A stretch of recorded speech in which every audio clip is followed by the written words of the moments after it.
Am I wrong for asking my daughter why she can't be more like her siblings? Honestly, I don't even have to read this story to know that the answer is yes. But you know I gotta read the story to find out for sure, so here we go. I, 48 male, have 4 children. Louis, 24 male, Angela, 22 female, Adam, 18 male, and Madison, 15 female. I love all 4 of my children equally and would do anything for them. However, my youngest, Madison, is quite a troublemaker and it's quite a task to parent her most times. All of my children, excluding Madison, have always had hobbies and have done something with their lives. We have a whole cabinet full of awards won throughout the years, while Madison, she doesn't even have any awards, and mostly she just has certificates for volunteering rather than actually winning something. However, this hasn't stopped me and my wife from loving her. The fact that he even had to mention that just doesn't feel right to me. So far, he's seeming like the a-hole to me. My 3 eldest are academically skilled, whereas my youngest isn't. Madison is privately tutored by a retired teacher, and usually she's engaged in these lessons. My wife thinks this may be because Madison's aware of how much we pay the tutor rather than actually loving to learn. Anyway, Madison's math scores for the term came back and she did horribly. Out of the 30 kids in her class, she ranked 29th.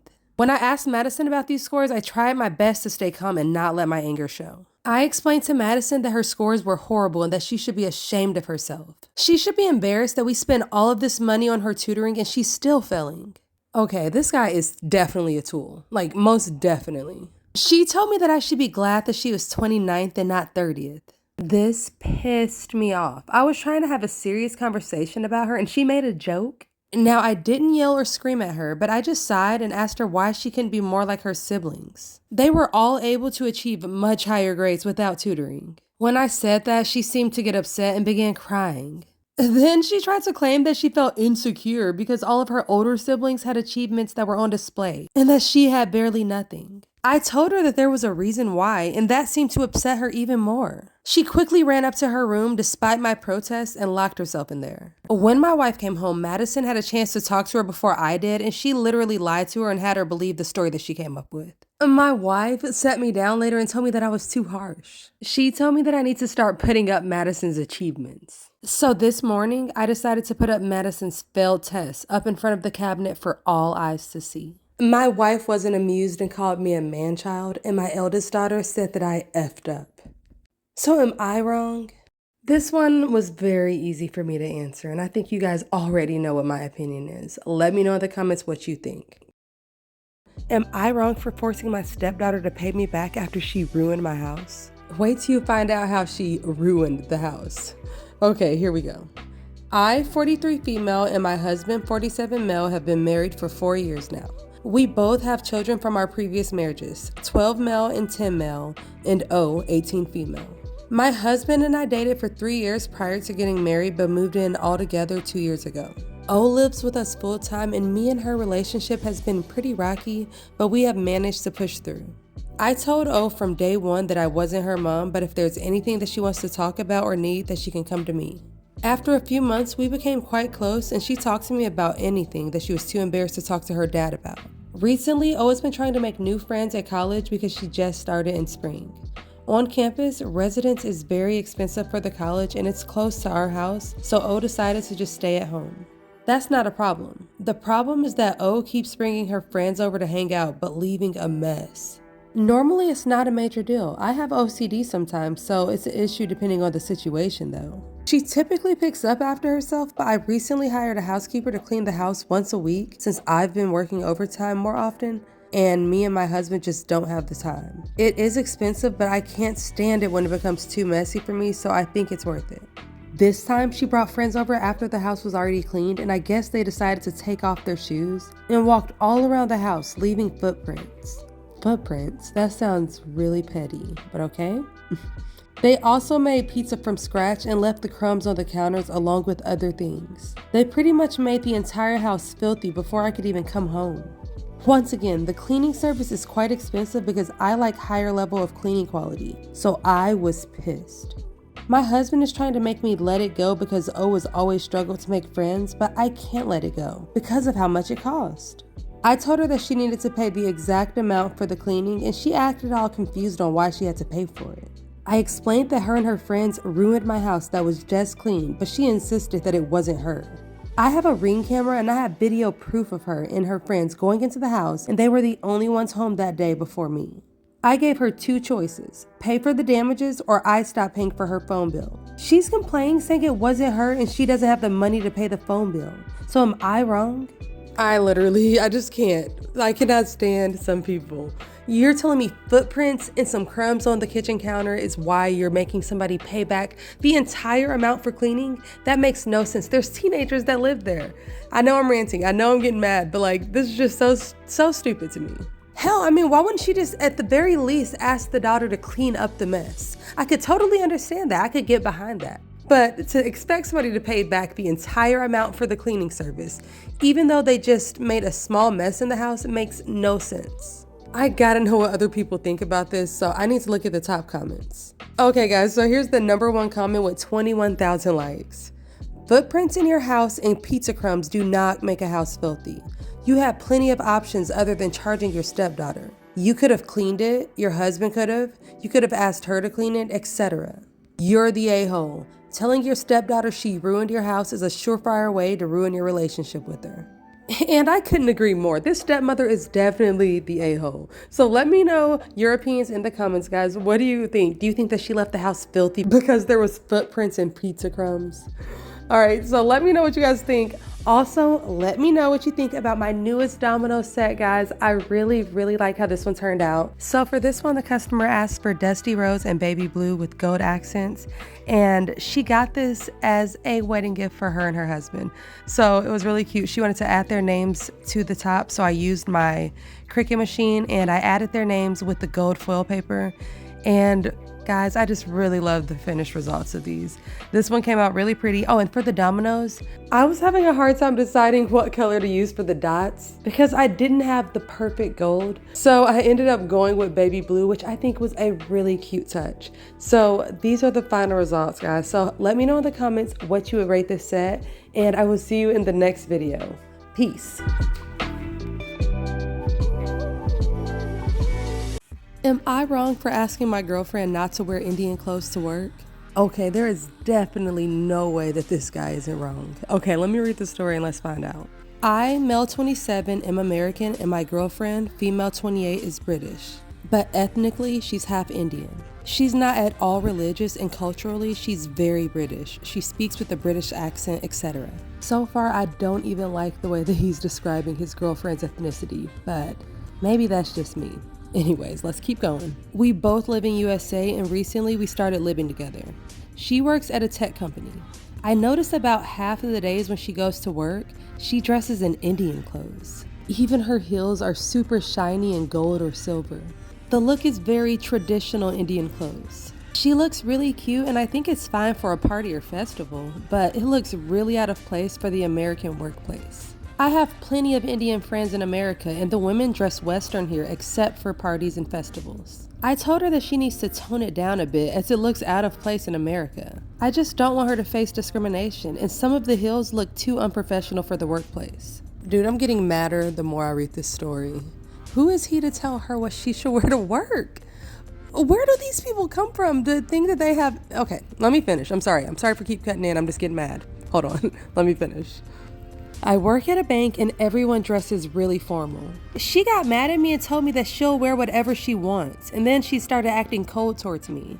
I never pushed the issue because ultimately it's her choice and she can just face the consequences on her own. So was I the bad guy here? I mean, she doesn't even like India and she criticizes the place all the time, and she identifies as British.